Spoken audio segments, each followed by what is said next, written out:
हर हर महादेव। श्री शिवाय नमस्तुभ्यम। सोमवार की अष्टमी। सोमवार की अष्टमी का विशेष महत्व क्यों है? भगवान भोलेनाथ को सोमवार की अष्टमी की तिथि सबसे अधिक प्रिय क्यों है? माता पार्वती और भगवान भोलेनाथ का विशेष उपाय सोमवार की अष्टमी के दिन क्यों किया जाता है? सोमवार की अष्टमी के दिन विशेष मंत्र जाप फलदायी क्यों होते हैं? सोमवार की अष्टमी के दिन अगर हम कोई भी उपाय करते हैं तो वो अतिशीघ्र फलदायी क्यों होता है? आइए जानते हैं। स्वागत है आपका अपने YouTube चैनल शिव की शक्ति में। अष्टमी तिथि महीने में 2 बार आती है। जिस दिन यह सोमवार को पड़ती है तो सोमवार की अष्टमी कहलाती है। सोमवार की अष्टमी जब आती है भगवान भोलेनाथ और माता पार्वती के मिलन का दिन होता है, इसीलिए भगवान भोलेनाथ को यह तिथि सर्वाधिक प्रिय है। सोमवार की अष्टमी के दिन अगर आप कोई भी मंत्र जाप करते हैं, महामृत्युंजय मंत्र का जप करते हैं, आपको विशेष परेशानियों से मुक्ति मिलती है, विशेष शिव की कृपा प्राप्ति मिलती है और अपने जीवन की समस्त बाधाओं से मुक्ति मिलती है।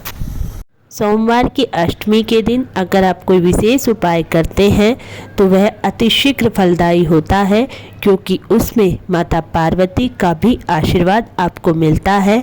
माता पार्वती और भगवान भोलेनाथ एक साथ आपको आशीर्वाद देते हैं। भगवान भोलेनाथ की कृपा और माता पार्वती का आशीर्वाद से वह उपाय शीघ्र फलदायी होता है। माता पार्वती और भगवान भोलेनाथ की विशेष कृपा प्राप्ति के लिए सोमवार की अष्टमी के दिन विशेष आपको क्या करना चाहिए? पार्थिव शिवलिंग का निर्माण करें। अपने घर के गमले में या आसपास से थोड़ी सी मिट्टी लेकर गंगा जल छिड़ककर एक पार्थिव शिवलिंग का निर्माण करें। पंचामृत, दूध, दही, गंगा जल, शहद, जल और मीठा पंचामृत बनाकर भगवान का जलाभिषेक करके पंचामृत से अभिषेक करें, फिर जलाभिषेक करें।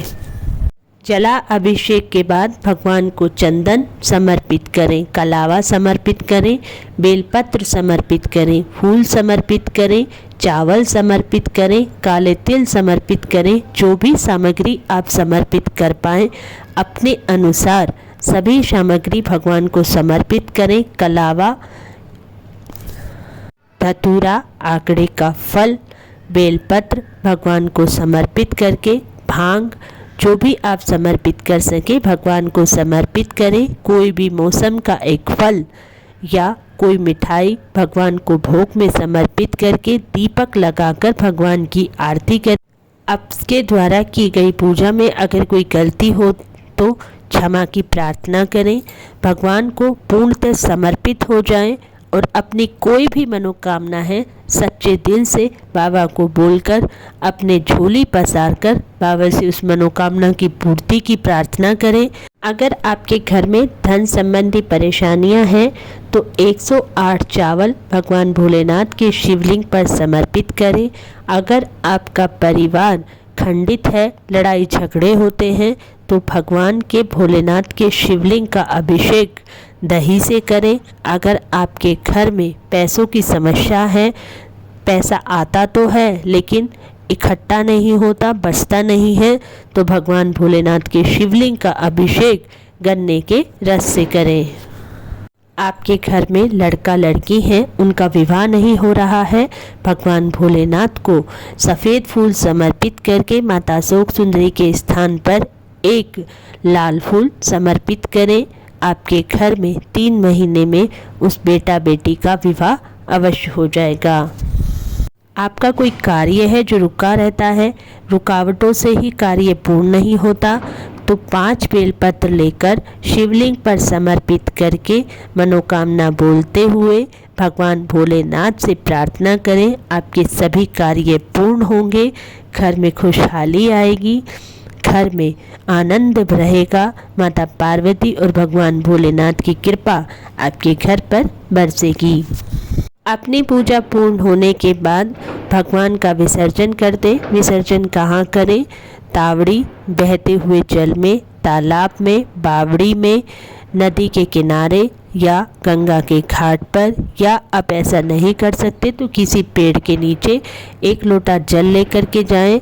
पेड़ जहाँ पर विसर्जन करना है शिवलिंग को रखें और ऊपर से एक लोटा जल शिवलिंग पर समर्पित कर दें। विसर्जन हो जाएगा। अपनी गलती की क्षमा मांगते हुए अपने घर आ जाएं। अगर आप बाहर भी नहीं जा सकते तो जिस गमले से आपने मिट्टी ली है उसी गमले में भगवान भोलेनाथ का विसर्जन कर दें।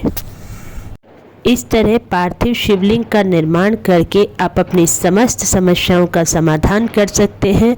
माता पार्वती ने भी भगवान शिव की प्राप्ति के लिए पार्थिव शिवलिंग का निर्माण किया था। उनकी पूजा में अनेकों विघ्न आए थे, लेकिन पार्थिव शिवलिंग के निर्माण करने से और उसकी पूजन करने से भगवान माता पार्वती को भगवान शिव की प्राप्ति हुई। शिव की कृपा प्राप्ति के लिए शिवरात्रि प्रदोष सोमवार की अष्टमी के दिन आपको पार्थिव शिवलिंग का निर्माण अवश्य करना चाहिए। हर हर महादेव, श्री शिवाय नमस्तुभ्यम। आप सभी के ऊपर भगवान भोलेनाथ की कृपा इसी तरह बरसती रहे, सभी अपने घर में मुस्कुराते रहे। हर हर महादेव।